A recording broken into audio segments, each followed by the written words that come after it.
Il y a des maisons qui paraissent vides même quand elles sont pleines de meubles. Et d'autres à l'inverse où l'on se sent tout de suite bien sans trop savoir pourquoi. Parfois la différence ne tient qu'à une chose, un tapis. En réalité, le tapis, c'est ce qu'on remarque en dernier, mais c'est souvent ce qui change tout. Le tapis relie les éléments d'une pièce. Il l'enracine et la fait respirer. Pourtant, on le choisit presque toujours à la fin, un peu au hasard, comme un accessoire. Mais pour un décorateur, le tapis n'est jamais un accessoire. C'est une fondation invisible. Aujourd'hui, on va parler de ce que les décorateurs savent sur les tapis et qu'ils ne disent pas toujours. Pas des règles qu'on trouve partout. Non, non, non, non, non. Des vérités de terrain, celles qui transforment un lieu ordinaire en un espace habité. Je suis Carole Amoriche, architecte et décoratrice d'intérieur. Si tu arrives sur ma chaîne pour la première fois, bienvenue. Ici, tu es sur la chaîne Secrets de décorateurs, la chaîne sur laquelle on partage tous les secrets inavoués, non dits, non connus, non vus des décorateurs d'intérieur. Mais avant que j'oublie, vas-y, en dessous tu as un lien et tu peux t'inscrire à ma waitlist, la liste d'attente pour devenir décorateur d'intérieur. C'est un programme signature que je suis en train de créer pour les décorateurs, les futurs décorateurs identitaires et qui vont vivre de leur métier. Alors vas-y, le lien est juste en dessous. Si tu arrives pour la première fois, vas-y, mets un pouce, c'est important, ça aidera ma chaîne à se développer. N'oublie pas de partager et surtout, j'insiste, s'il te plaît, commente, donne-moi un commentaire, laisse-moi un commentaire, ne pars pas sans commentaire, pose-moi une question, partage une expérience, c'est important, ou tout simplement fais coucou, c'est très important. Donc tout de suite, sans plus tarder, entrons dans le vif du sujet. Quand on entre dans une maison, en général, notre regard ne s'arrête pas au sol. Mais il cherche la continuité, la cohérence, la douceur. Et un tapis, c'est ce qui calme une pièce. Sans lui, tout résonne. Les bruits, les pas, la lumière. Avec lui, tout s'apaise. Ici, c'est comme si le tapis posait un rythme, une sorte de tempo visuel. Et c'est là le premier secret.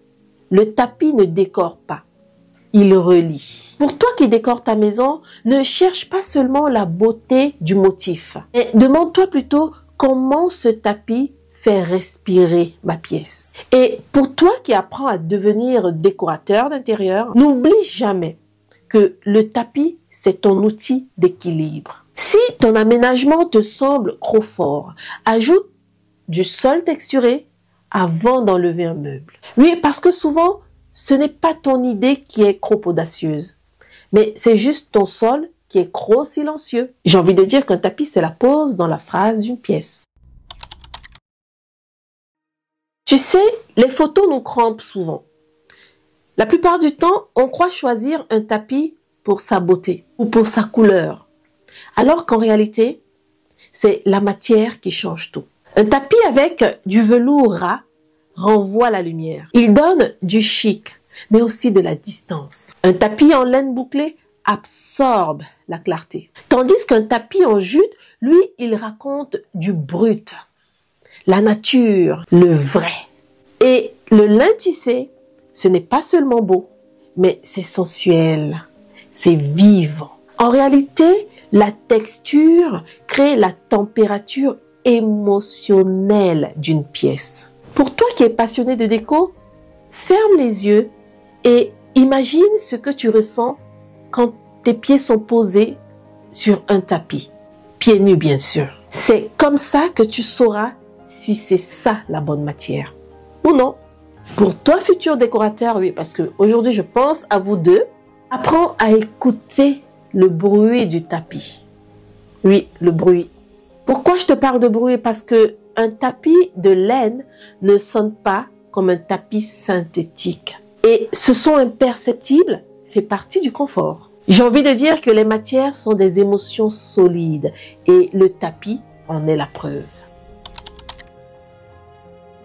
Alors, si tu veux casser une pièce, vas-y, mets un tapis croquis. Allez, ça casse une pièce. Et c'est l'erreur universelle que la plupart des gens font. Et pourtant, elle se répète partout. En mettant un tapis croquis, en général, on croit alléger, on croit laisser respirer. Mais en réalité, un tapis croquis coupe l'énergie. Si tu regardes un tapis croc-et-croix sous une table, tu verras que tout semble flotter. Et quand il est croc-court sous un canapé, la pièce paraît divisée, scindée en plusieurs parties. Alors qu'à l'inverse, un tapis généreux ancre. Il relie, il élargit. Il agit comme une respiration continue sous le mobilier. Pour toi qui décore, je t'invite à oser le grand tapis, même si tu as peur qu'il va manger la pièce. Mais en vérité, sache que un grand tapis ne rétrécit pas. Non, il ne rétrécit pas ta pièce, il la structure. Et pour toi, décorateur en devenir, apprends à travailler les proportions émotionnelles.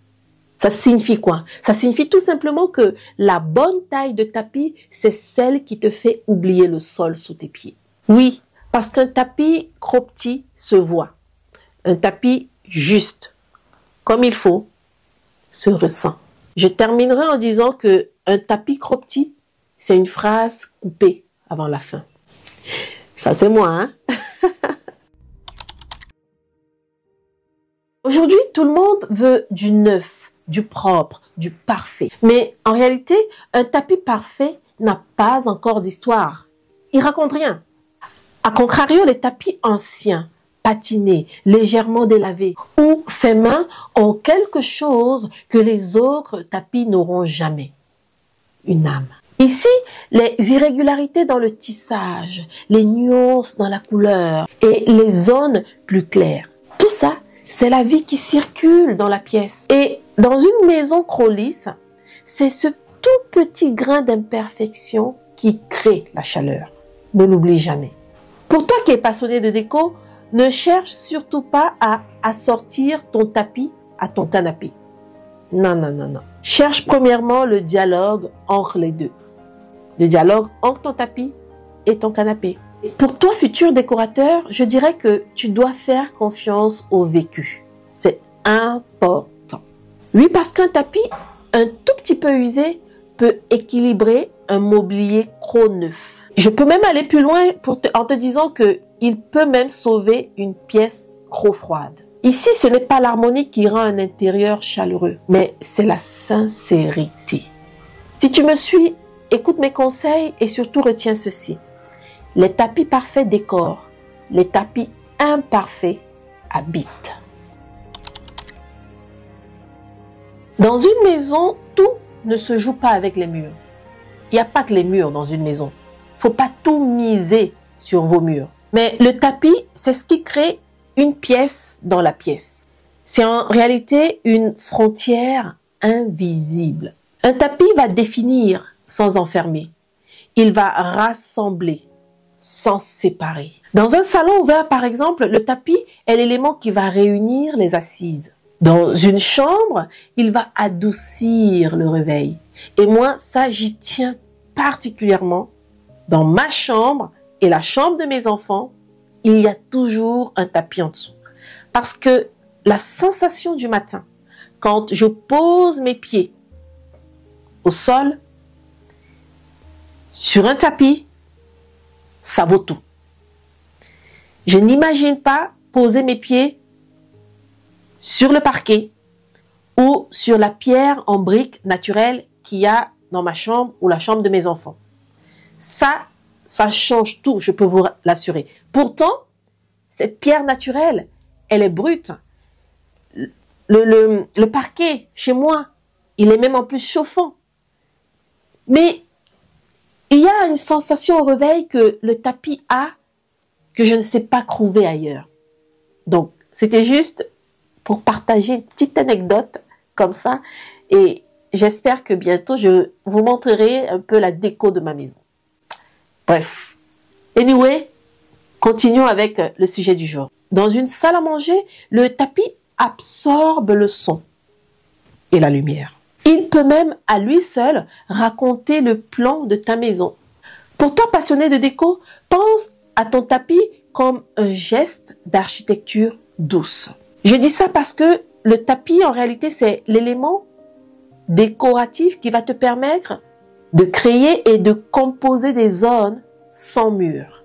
Tu n'as pas besoin d'un mur pour séparer des zones dans ta pièce. Le tapis à lui seul, ça suffit. Pour toi, décorateur en formation, vois le tapis comme ton outil de composition spatiale. C'est un élément qui va t'aider à relier les espaces par la couleur, par la forme, par les textures et même par l'utilité. Et si tu veux un vrai secret de décorateur, je te dirais que tu peux essayer ceci. Sur un grand sol clair, pose 2 tapis qui se touchent à peine et regarde ce que ça crée. Tu penseras à moi à ce moment-là. Mais moi, je vais te le dire avant que tu testes. Parce que ça crée une respiration, un dialogue, un rythme. Tout ce que j'aime en fait. Tout ce qu'on aime tous. En conclusion de cette partie, je dirais que un tapis n'occupe pas un espace. Il le révèle.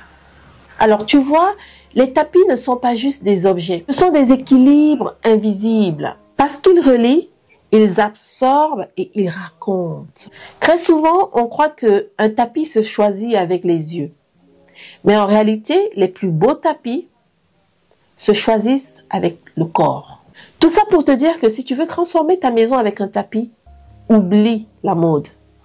Oublie les tendances. Choisis plutôt la matière qui t'apaise, la taille qui respire et le motif qui vit. Et rappelle-toi bien de cette phrase. Le bon tapis, c'est celui qui te fait du bien même quand tu ne le regardes pas. Et est-ce que tu sais pourquoi? Dis-le-moi dans les commentaires. J'aimerais savoir si tu as vraiment compris parce que si tu réponds bien, ça me prouvera que tu as compris. Le bon tapis, c'est celui qui te fait du bien même quand tu ne le regardes pas. Pourquoi? Vas-y, dis-moi dans les commentaires. Bref, pour toi qui décore ta maison, pense au ressenti avant de penser à la tendance ou à la mode. Et pour toi qui veux apprendre à créer ce genre d'équilibre, rejoins mon programme signature pour devenir un futur ou une future décoratrice ou décorateur identitaire. C'est là qu'on apprend à décorer autrement, avec des matières, mais surtout avec du sens. Tu as le lien juste en dessous, vas-y, clique, rentre tes coordonnées et surtout, ne t'inquiète pas parce que moi, je ne spamme pas les gens. Au contraire, tu seras informé en priorité de l'avancement de mon programme et tu pourras soit l'intégrer, soit simplement le découvrir. Mais en tout cas, vas-y, fonce. J'ai pris beaucoup de plaisir à faire cette nouvelle vidéo pour toi. J'espère qu'elle va te plaire. N'oublie pas de mettre plein de pouces, c'est important, ça me motivera, ça aidera ma chaîne à évoluer, ça aidera cette vidéo à percer et être vue par des milliers de personnes, c'est important. N'oublie pas de commenter, de répondre à mes petites questions secrètes là. N'oublie surtout pas de partager, ça aussi c'est très important. Et moi je te dis à très vite pour une prochaine vidéo. Ciao.